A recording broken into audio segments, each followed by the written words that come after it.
Bernanke has in secret spent hundreds of billions of dollars bailing out one group and not bailing out another group. I don't see anybody in the news media demanding the kind of transparency at the Fed that you would demand of every other aspect of the federal government. And I think it is corrupt and it is wrong for one man to have that kind of secret power. So, Congressman Paul, where do you come down on this?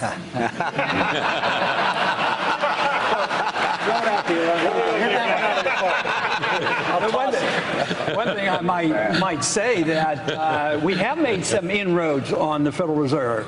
We passed a bill last year. We got a partial, audit of the Fed, and we've learned a whole lot. They were dealing in $15 trillion. $5 trillion went overseas to bail out foreign banks. But you know what? Congress did a lot. I've worked on it for a good many years. But Bloomberg helped and Fox helped. They had court cases, Freedom of Information Act. And there are some even at this table who didn't think auditing the Fed was such a good idea, that we could call up the Fed and ask them and they would tell us what they're doing. I've been calling them up for 30 years and they never tell me. But we're getting to the bottom of it. But if you want to understand why we have a problem, you have to understand the Fed. Because the cause comes from the business cycle. We shouldn't be asking what to do exactly with the recession. Obviously, we have to deal with that. But you can't solve, you can't cure the disease if you don't know the cause of it. And the cause is the booms. When there are booms and they're artificial, whether it's the CRA or whether it's the Fed easy credit, when you have bubbles, whether it's the NASDAQ or whether it's the housing bubbles, they burst. And when they do, you have to have corrections, and that's what we're dealing with. And we can do this by building coalitions and not sacrificing any principles. Juliana? Thank you, Charlie. Let me go to housing. What would you do? Would you get the federal government out of housing? Yes. Absolutely. I mean, there's no need to. Look at no Freddie Mac, no Fannie Mae, nothing. That's where the distortions come. That's where the moral hazard comes from. That's where the malinvestment, overbuild. It was predictable. You talked about what economists we should look to, and unfortunately, we've been living with Keynesian economics for many, many decades. And everybody who was right about predicting the bubbles were Austrian economists. They said they were coming. And yet they're also saying, and I agree with them, that everything that we're doing right now is wrong. So what we did with the housing bubble, yes, we had too many houses. It was glaring in our face. The bubble was doomed to burst, and it came because of Fannie Mae, Freddie Mac, easy credit, and also Community Reinvestment Act. So who got into trouble? The people who did the speculating, the Wall Street, the derivatives market. They got the bailout. They got privileges. So what happened to the middle class? They lost their jobs. They lost their houses. This whole system is all messed up. And what I hear here is just tinkering with the current system and not looking at something new and different. And it's a free market economy without a Federal Reserve System, with sound money. If you don't have that, you're going to continue with the bubble. And this propping up this debt and keeping the correction. You need the correction. You need to get rid of the malinvestment and the debt. The debt is the burden on the economy. All right, we'll be back. Take a break and be right back. Stay with us from Dartmouth to Hanover, New Hampshire. Congressman Paul.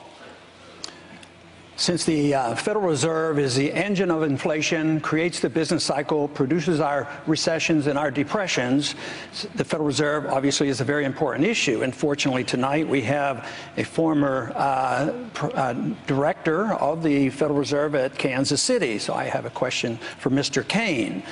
Mr. Kaine, in the past, you've been rather critical of any of us who would want to audit the Fed.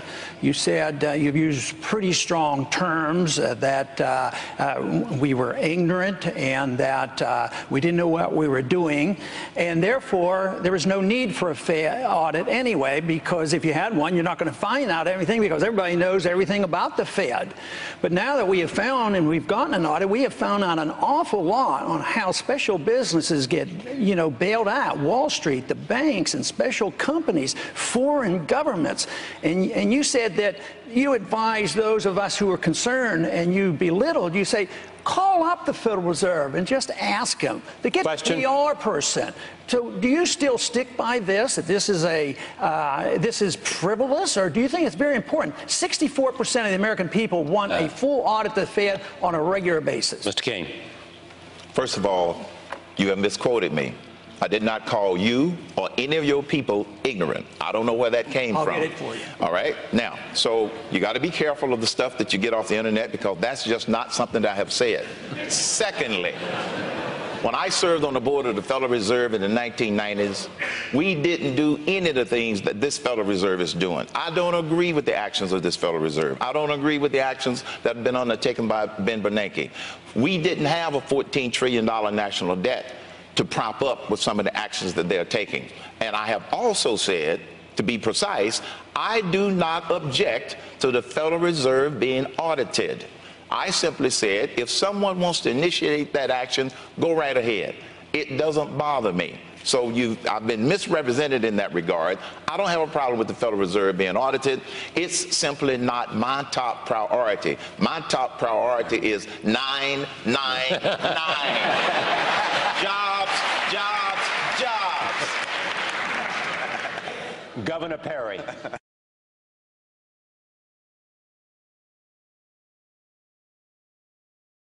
But people who say, well, we ought to audit the Federal Reserve because we don't know enough about it. Well, here's the advice I've given to people who are worried about an audit of the Federal Reserve. Call them up and ask them if you can stop by and have one of their PR people or one of their public relations people explain to you how the Federal Reserve operates. I think a lot of people are calling for this audit of the Federal Reserve because they don't know enough about it. There's no hidden secrets going on in the Federal Reserve to my knowledge. And I tell people, you know, we've got 12 Federal Reserve banks. You find out which district you're in, call them up and go from there. We don't need to waste money with another commission or an audit that's not necessary. Because, folks, we got a lot of other problems we need to worry about. You're listening to the Neil Bortz Show, and this is Herman Cain. This is your official. Mr. Cain, you disapprove of Fed Chairman Ben Bernanke, and we all know that your priority is 999. But one of the most important appointments that you're going to have to make your first year, should you be president, would be Fed Chairman.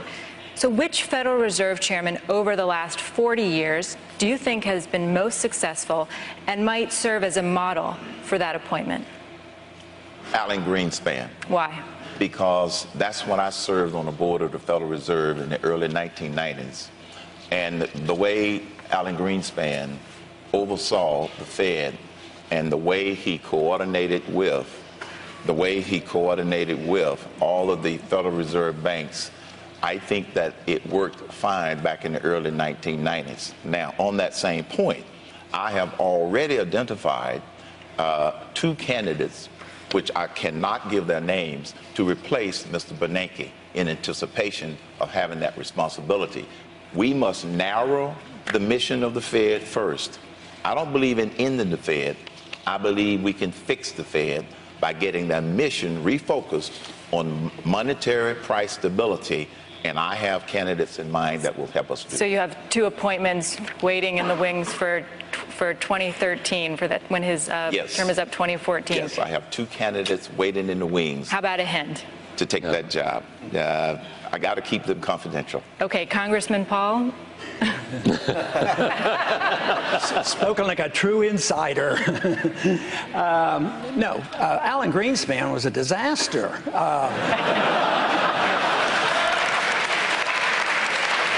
Everybody in Washington, liberals and conservatives, said he kept interest rates too low too long. Of course, the solution was lower them even more, and they think that's going to solve our problem. But if I had to name one person that did a little bit of good, that was Paul Volcker. He at least knew how to end or help, end the inflation.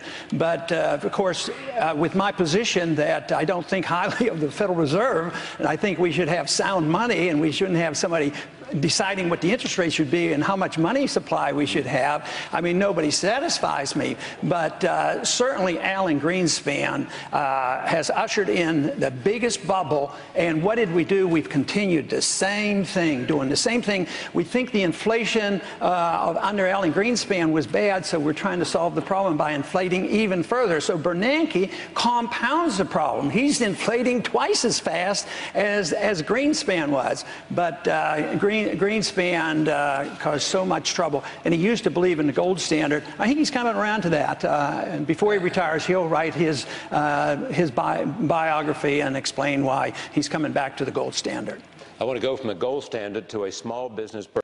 I just want to add one quick thing. You know, Dodd-Frank obviously is a disaster. It's estimated it's going to cost $1 trillion. I think one of the reasons we're not getting anywhere, and we're not getting anywhere in Washington, it's a partisan fight. It's a fight over power, because Sarbanes-Oxley, which was done by the Republicans, it cost $1 trillion too. It's repealed that too. I mean, if you look at what we've done as Republicans, we have caused a lot of problems. To say it's all in these past 2 years, I mean, I think that is so misleading. That's why the American people are sick and tired of listening to the politicians. All right, I want to bring my colleagues in. Karen. Governor Perry. Congressman Paul.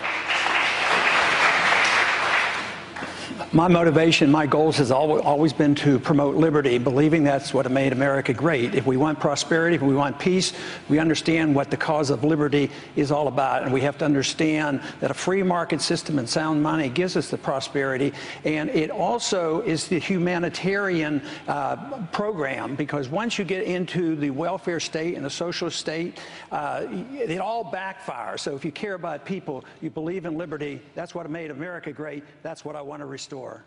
Senator Santorum.